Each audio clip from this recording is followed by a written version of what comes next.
महाराज जी बिना दान पुण्य के भगवत प्राप्ति हो सकती है? बिल्कुल हो सकती है। हाँ, दान पुण्य किसका करना है? किसको करना है? अगर हमारे पास भोजन है, हमारा परिवार केवल पा लेता है। हम किसी को एक कौड़ा नहीं देते, कोई परेशानी नहीं। क्योंकि परिवार भी तो भगवान का स्वरूप है। हम मेहनत करते हैं, परिवार को पवाते हैं, पर राधा-राधा जपते हैं। किसी को कष्ट नहीं देते, अधर्माचरण नहीं करते, किसी को दुःख नहीं पहुँचाते, भगवत प्राप्ति हो जाएगी। मंदिरों वगैरह में जाते हैं महाराज, जी, तो हमें वहाँ कहा जाता है, जी। तो इतना दान कीजिए, तो हाँ। कोई पाप तो नहीं है ना? इतना नहीं, दान नहीं, नहीं, देना? बिल्कुल नहीं। भगवान ने कभी तुमसे माँगा है क्या? है? ये हिंदू समाज पीछे जा रहा है। नहीं, हमको किसी समाज से मतलब नहीं, हमें केवल व्यक्तित्व से मतलब। एक-एक व्यक्ति अगर अपना सुधार कर ले, तो हमारी पूरी समाज सुधर जाएगी। हम लोग क्या करते हैं, एक दूसरे पर थोपते हैं। हम किसी एक धर्म को लेकर बोलते हैं, हम किसी एक पक्ष को लेकर बोलते हैं। यहाँ राधा के कुंज निवासिनी श्री स्वामिनी जी के सानिध्य में, यहाँ किसी भी धर्म या किसी भी का पक्षपात नहीं है। यहाँ सिर्फ अध्यात्म चर्चा है, और अध्यात्म व्यक्तिगत होती है। अगर आप सुधार करें, आप सुधार करें, आप अब तो समाज का अपने आप हो गया ना। भगवान ने मांगा है आपसे, मन मना भव मद भक्तो। भगवान ने मैं ये मन, वो कह रहे दे दो भैया, मैं ये मन आदत्स्व मैं बुद्धिम निवेशय, तो निवेश्य मैं ये अत ऊर्ध्वम न संशय। ए भाई तू अपना मन मुझे दे दे, राधा राधा राधा, मेरे में बुद्धि लगा दे कि सब परम धन राधा राधा राधा।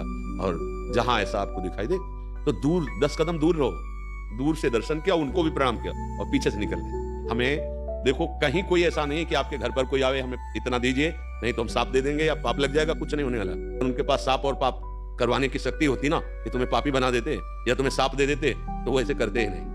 जिसके अंदर सामर्थ होती है वो ऐसा करता नहीं। कोई वो सत्य को जानने वाला ऐसे तुमसे करेगा यार?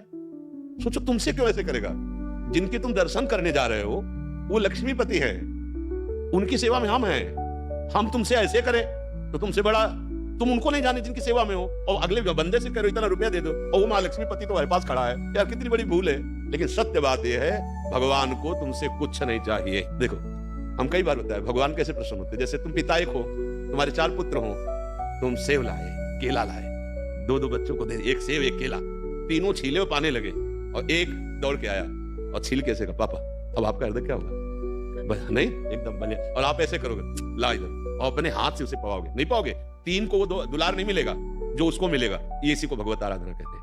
हमारे पास जो नमक रोटी भगवान ने दी, हम अपने प्रभु को घर में भोग लगाते पाते हैं। हमारे पास जो मेहनत का कमाया हुआ पैसा, माँ है, पिता है, बहन है, परिवार है, उनकी सेवा में लगाते हैं। 100 रुपया अगर हमें लगा ज्यादा बच गया एक्स्ट्रा में है, तो हम उसे गंदे आचरणों में ना करके किसी बीमार की सेवा में, किसी पशु पक्षी की सेवा में, किसी ऐसी जगह जो तुम्हें कभी नमस्कार ना करे, सेवा उसी मानी जाती है। कि वो अगर ऐसे बोला ना थैंक यू भाई साहब, तो हमारी सेवा अधूरी हुई। वो थैंक यू भी ना बोल नहीं पाए। वो ऐसे नेकी कर दरिया जैसा भाव है ना।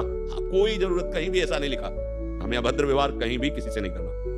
तुम्हारे घर जैसे कोई आता है, राधे श्याम जी बोलिए, मृदु वचन पहला स्वागत, राधे राधे क्या है, हमें 500 रुपया चाहिए, हमारी श्रद्धा नहीं है या हमारी सामर्थ्य नहीं। आप चाहें पानी आपको पिला सकते हैं, आप चाहें आपको रोटी खवा सकते हैं, आप गेट के बाहर बैठिए। अगर नहीं हमें रुपया चाहिए, आराम से चले जाइए, कोई अपराध नहीं। हम मृदु वचन बोले, हम अभद्र व्यवहार क्यों करें किसी के साथ?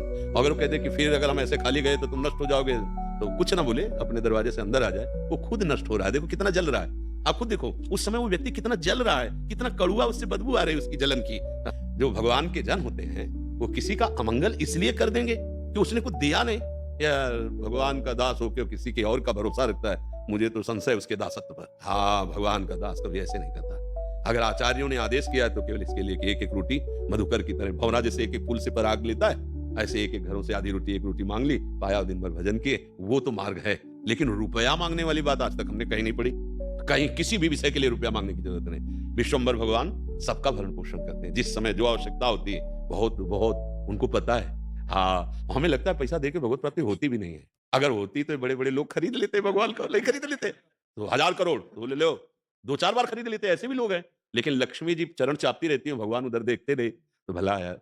भगवान तो अपने प्रेमी जनों से मिलते हैं, और प्रेम पैसे से खरीदा नहीं जाता, वो भजन से होता है और दैन्यता से होता है। ठीक है ना?